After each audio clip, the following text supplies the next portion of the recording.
Yo guys, welcome to The Last Lap. Don't forget to drop a lovely, juicy 5-star rating if you're watching on Apple Podcasts or Spotify. Hope you enjoy, and let's get into it. I mean, testing's, while we got you here as well, I've got to ask about testing. Obviously, going into the second season of new regulations, we all watch testing, and typically what we see in testing doesn't, apart from who's right at the front, the rest doesn't seem to really reflect what actually happens in Bahrain. Like blowing up all the time. Yeah. You know, and it's been like... You're not going to unblow up a week later. Unbelievable or You wish. disastrous, and kind of everything in the middle is like... But how's that going to go down? Because how long is testing, and how... What are the teams going to be looking to learn, and what's going to be the priorities this season versus, say, last year, where it was a total, like, no one had any idea what they were walking into? I think, like you said, people have more awareness of things to look out for, and there's things like in the past year, like porpoising everything, which teams seem to get on top of. It's still a feature. It's definitely still a feature, and it impacts how you set up the car, where you run the car, and where you've put development into the car in the off season. But at the same time, we've got new front tires, which was talked about quite early on in the season. Just front tires? Yeah, I believe just front tires. So they should provide slightly more front end than the other ones, whereas the other ones tend to saturate and wash out, whereas these should provide more front grip relative to the rear. And that's the kind of thing that you can't just set up out of the car because of the way that tire works. You can't just add front grip in a specific spot. That really comes down to how the tire works. Did they hit the mark with that tire? I don't know, but that'll be something the teams will be spending some time understanding. How do the cars, the front tires, is there camber sensitivity? Usually the pressures, you don't have a whole lot of scope on those because they're quite conservative and high anyway. Oh yeah, because they enforced them. Do you remember like Baku when Max and Lance both had tire blowouts? They raised or lowered the pressures, didn't they? They probably will have increased them, I think. Yeah, usually that you're getting too much deflection and stress in the tires. So they're if you put more pressure in it, they're not deflecting so much. But that's one thing. But probably what winter testing will look like, we've only got Bahrain. We've got 3 days of testing. Probably what you'll have is the drivers splitting days across every day so that you get a little bit each time. And if you lose people, you will always lose mileage in testing due to reliability faults. It's the nature of the game. You've got new cars, you've got people changing stuff. The first couple of days... That's the time for things to go wrong. Exactly. But the race is next week after in Bahrain. So it's like...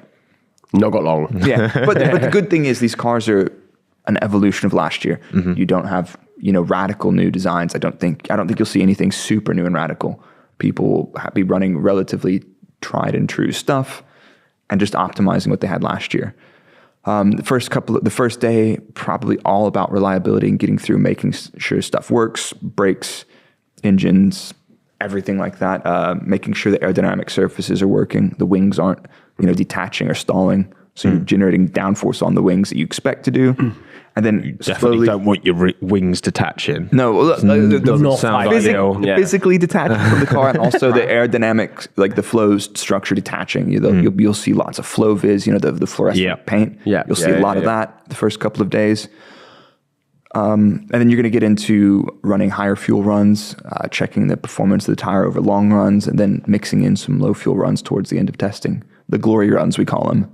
Maybe you'll see some teams pulling all the fuel out and going for some fast laps on the Ferrari love option. To do that. Ferrari always do that. But that's so many teams, like, they love to keep their cards not even close to, like, within their rib cage. They're like, don't want to give anything away. The cards yet. They don't even have any. If you can do like bingo for words that are going to be used at testing, sandbagging has to be number one. Sandbagging is there. But I think another thing is... does that actually go on, by the way? Yeah, definitely. But it's not so much deliberate. Like, from my experience, it wasn't like, let's not tell people how quick we are. It's... most of the time you can get more effectiveness out of runs by having more fuel in the car and doing more stuff. So how you structure your run plan. But I think one thing that you see catch teams out, and I've seen it several times, is the cars, if you take the extremes, 110 kilos of fuel in the car versus 5 kilos in the car. Start of a race, qualifying run. The cars do behave differently. And the same is also true when you go from, like, let's say practice, you're running, somewhere between 20 and 50 kilos, to qualifying down to 8 kilos for a single run. The handling of the car does change, and never mind just the balance, but there's other characteristics that can pop up as soon as you pull that much fuel out of the car, and you're getting that much more grip and going that much faster through the corners. You'll have small things changing. You can have wheel hopping, when you hear people talk about that now and then. You can see tires unloading, more extreme, getting strange locks in places. Yeah. So there are benefits to running everything and showing your hand to some extent. Yeah. You'll have people turning their engine down. That's going to be definitely on the bingo card is detuned engines for testing and practice. But because reliability is the reliability upgrades as well that teams would have bought potentially, because you can't bring performance upgrades, but you can bring reliability. Ferrari ones. found 100 horsepower in the off season. No, wait. No, but they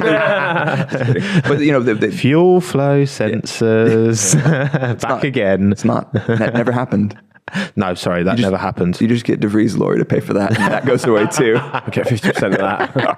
No, but Ferrari have said, and it seems like at the end of last season that one of two things happened. Either the regulation change at the summer break, the floor, maybe they fell foul of that and they had to lose some performance there because they were kind of skirting around that gray area. Hats off to them. Or engine reliability, and they did have to turn the engine down. So there's, if you fix reliability and you can run the engine optimally, that's allowed in terms of development. Yeah, I feel like, I don't know if you'd agree with this, I feel like we'll learn more from testing this year relative to actual car performance than we did last year.